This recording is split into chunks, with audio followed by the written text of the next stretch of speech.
ஓம் சாய்ராம். என் செல்ல குழந்தையே, தங்களின் செயல்களுக்கு மட்டுமே முக்கியத்துவம் கொடுப்பவர்கள் பலர் இருப்பார்கள். தன்னை பற்றி மட்டுமே யோசிப்பவர்கள் பலர் இருப்பார்கள்.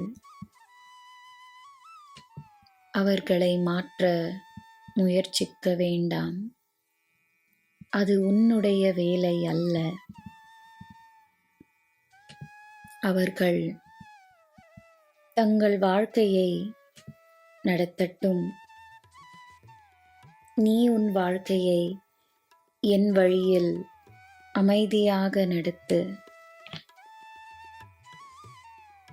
பிறரை பற்றி யோசிப்பதே உனது வேதனைக்கும் உனது துக்கத்திற்கும் காரணம்.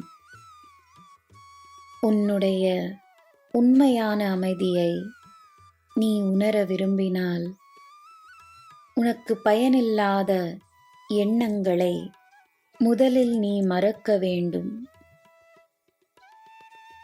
பிறரால் உன் கர்மா அல்ல, நீயே உன் கர்மாவுக்கு பொறுப்பு. தன்மேல் கவனம் செலுத்து. உனக்கு எல்லாம் நல்லதே நடக்கும். ஜெய் சாய்ராம்.